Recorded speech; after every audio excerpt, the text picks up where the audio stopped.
Welcome back. बात हो रही है अचानक ही वज़ीर आज़म शहबाज शरीफ की तरफ से मुज़ाकरात की पेशकश और अचानक ही leader of opposition Umar Ayub की तरफ से मुज़ाकरात की इस पेशकश पर मस्बत जवाब और सिर्फ इतनी सी शर्त के लीडरान को रिहा किया जाए, कारकुनों को रिहा किया जाए और फिर ईवानी नुमाइंदगान की करारदाद का आज ही के दिन आना। लगता है कि तमाम पाकिस्तान की पावर पॉलिटिक्स के स्टेक होल्डर पैनिक मोड में चले गए हैं। जो एक दूसरे के दस्तों गरेबां थे अब एक दूसरे से मुसाफा करने पर मजबूर हो रहे हैं। तो डॉक्टर हुमायूं, ये पीटीआई भंगड़े डाल रही है अमरीकी ईवानी नुमाइंदगान की इस करारदाद के ऊपर, तो किस किस्म की तहकीकात आप देख रहे हैं और आपके ख्याल में अमरीकी नुमाइंदगान किस तरीके से तहकीकात करेगा? क्या कोई कमेटी बनेगी, कोई वफद आएगा या पाकिस्तान करेगा, अमरीकी हुकूमत करेगी, कौन करेगा तहकीकात? उसूलन तो ये तहकीकात पाकिस्तान के अंदर होनी चाहिए और ये याद रखें, मैं ये समझता हूँ कि ये जो इंडिजिनस पाकिस्तान के अंदर होनी चाहिए, पाकिस्तान को करनी चाहिए, पाकिस्तान को ही करनी चाहिए, लेकिन पाकिस्तान की उस किस्म की इस वक्त देखिए ना, हम लोगों की कितनी पटिशंस हैं जो हमने मेरे ख्याल में 19 फरवरी को डाल थी, उसके बाद डाल दी थी, इसी लिहाज से कि जिस लिहाज से ये बल्ले का निशान है। अब तो बल्कि आप तो उधर ही होते हैं ना कि जब वो आप तो चीफ साहब के सामने आप बल्ले के वो केस की बात करें तो वो कहते हैं इस केस का तो जिक्र ही मत करो, आप भी उधर ही थे। ठीक है, अच्छा देखिए मेरी बात से मैं एक बात बताता हूँ। आप कहते हैं कि जो बल्ले के निशान का फैसला है इसकी वजह से ये मुल्क में सारा बहरान हुआ और अमरीकी ईवानी नुमाइंदगान की करारदाद उसी के गिर्द घूमती है, या वो है और या उसकी इंटरप्रिटेशन है, इन दो चीज़ों से है और कुछ नहीं। और इसी कोई चीफ जस्टिस साहब ने अपने ख़त में जो बरतानिया के उसको था, इसी में उन्होंने डिफेंड किया था और तो की और उसमें भी उन्होंने एक बयान तो रिकॉर्ड पे आ गया ना, इंक्वायरी तो शुरू हो गई। अच्छा, अब ये याद रखिए इंक्वायरी क्यों। आप मुझे बात बताइए, जब पाकिस्तान में इलेक्शंस होते हैं तो कौन लोग आके यहाँ ऑब्जर्व करते हैं? क्या अमेरिका के लोग नहीं होते हैं ऑब्जर्व करने के लिए? उन्होंने जाके नहीं बताया होगा कि क्या हुआ होगा, उन्होंने नहीं बताया होगा कि मियां नवाज शरीफ साहब तो 61,000 वोटों से हार रहे थे, आखिर में जीत गए। वो तो 2018 में भी बहुत कुछ बताया गया। तो उन्होंने फिर अगर उन्होंने समझा कि बहुत कुछ है तो वो उस वक्त भी कर लेते, ऐसी तो कोई बात नहीं थी, उस वक्त भी कर लेते।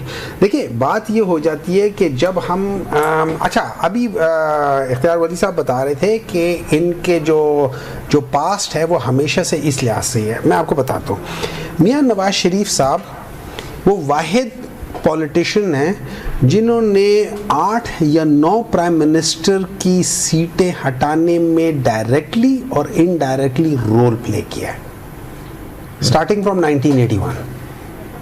डायरेक्टली, चाहे वो उनके अपने ही प्राइम मिनिस्टर्स क्यों ना हो, उनसे सीनियर्स क्यों ना हो, उनको भी उन्होंने किया है।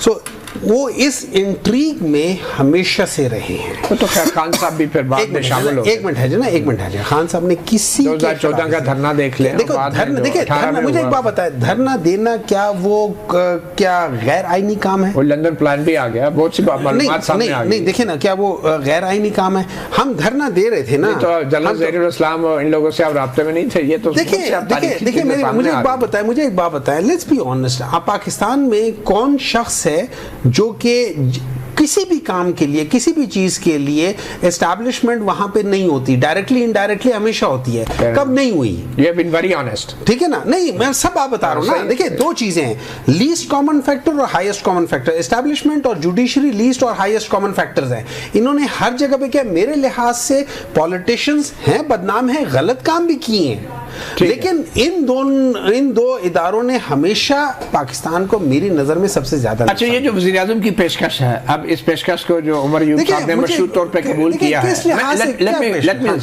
जो मशरूत तौर पे कबूल किया है पीटीआई ने, क्या इससे मुराद वज़ीर आज़म और एस्टैब्लिशमेंट दोनों से मुज़ाकरात हैं या सिर्फ वज़ीर आज़म और हुकूमत से? मेरे लिहाज से आप अगर मुझसे पूछते ना, मैं उनसे बात तब करूं जब मुझे पता चले कि ये गुफ्तार की हद तक नहीं है, ये किरदार की हद तो एस्टैब्लिशमेंट से करने चाहिए मुज़ाकरात। एक मिनट है ना, let's first go to one thing ना।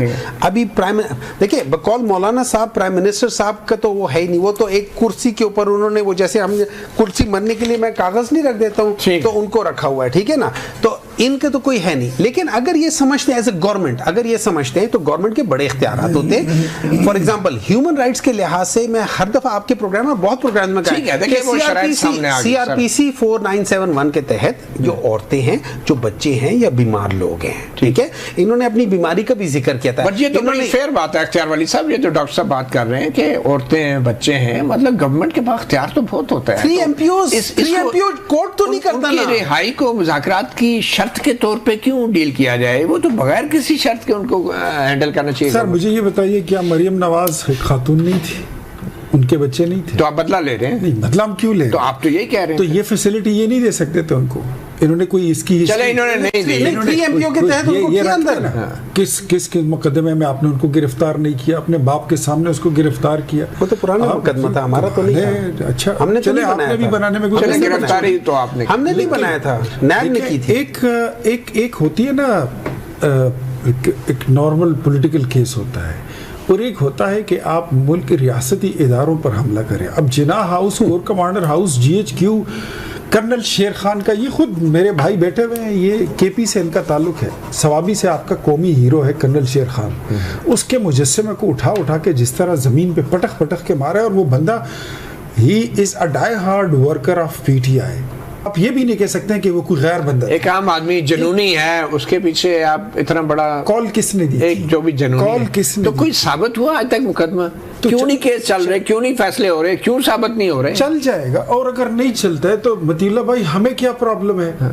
स्टेट है, अदालती निज़ाम है, जमानतें दे दे, और अदलिया से हमें क्या कोई शिकायत नहीं है। वो तो एक रात में 100 मुकदमों में जमानत देने की तारीख रखती है कि ले जाओ जी खान साहब हो जाएंगे, खान साहब को ले जाए और रेस्ट हाउस में रखे, गपे शपे। शहबाज शरीफ साहब कह रहे हैं कि अगर उन्हें कोई मसाइब है, कोई तकलीफ है, 120 केसों तो हमसे बात करें, तो इसलिए उनको जेल में रखा हुआ है कि वो आपसे बात करें। नहीं, हमसे देखिए, मैं आपको एक बात बताता हूँ, बात तो आपको एक न एक दिन पॉलिटिकल कुव्वतों के साथ बैठ के करनी होगी। अगर आपने पाकिस्तान की एस्टैब्लिशमेंट से तो नहीं करनी चाहिए, तो ये तो इनकी तो कोशिश बेचारों, आप क्या कहते हैं? इनकी कोशिश तो एस्टैब्लिशमेंट से करनी चाहिए। मैं बताता हूँ, इनकी कोशिश बेचारों की यही है, ये निक्के से नहीं, ये निक्के के अब्बा के साथ मुज़ाकरात करना चाहते हैं। एस्टैब्लिशमेंट से मुज़ाकरात करने चाहिए PTI को। एस्टैब्लिशमेंट खुद इनसे बात नहीं करना चाहती। एस्टैब्लिशमेंट ने अपना स्टांस भी दे दिया और अपनी पोजीशन भी क्लियर कर दी कि अगर उन्होंने करना हुआ तो आपसे थोड़ी पूछे,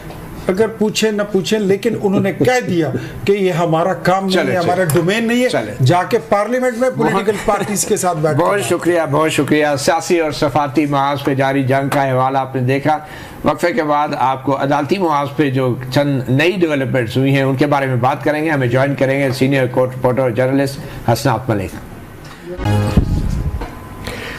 वेलकम बैक। अदालती महाज पे भी घमसान की जंग जारी है। सुन्नी इत्तेहाद कौंसिल की तरफ से मखसूस नशस्तों के हवाले से मुकदमे में फरीक बनने के लिए पाकिस्तान तहरीक इंसाफ भी मैदान में आ गई है, और पाकिस्तान तहरीक इंसाफ की तरफ से ये दरख्वास्त आज ही दायर की गई है। दूसरी तरफ अटॉर्नी जनरल फॉर पाकिस्तान ने अपने नए एक रियाजी के फार्मूले के साथ अपनी मारूदात पेश कर दिए हैं, और गो कि उनको बतौर अटॉर्नी जनरल कोर्ट की इआनत करनी थी। कोर्ट के मुआवन मुकर्रर हुए थे। उन्होंने मुस्लिम लीग नून और पीपल्स पार्टी को दी गई इजाफी नशस्तों का भरपूर दिफा किया है अपनी तहरीरी मारूजात में जो आज जमा कराई गई हैं। इसी हवाले से हम बात करेंगे। Hasnat Malik senior court reporter journalist हमारे साथ मौजूद हैं। हसनात मलिक साहब, PTI मैदान में आ गई है और वो बगैर बल्ले के मैदान में उतर गई है, लेकिन ये कानूनी तौर पे मुमकिन है कि सुप्रीम कोर्ट एक अपील सुन रही है, और पहले PTI तवील अरसा सोती रही है, हाई कोर्ट में भी नहीं थी, इलेक्शन कमीशन में भी नहीं आई, वो सुन्नी इत्तेहाद कौंसिल के पीछे ही। तो क्या ये एक तकनीकी या कानूनी मजबूरी थी PTI की कि वो सामने नहीं आ पा रहे थे?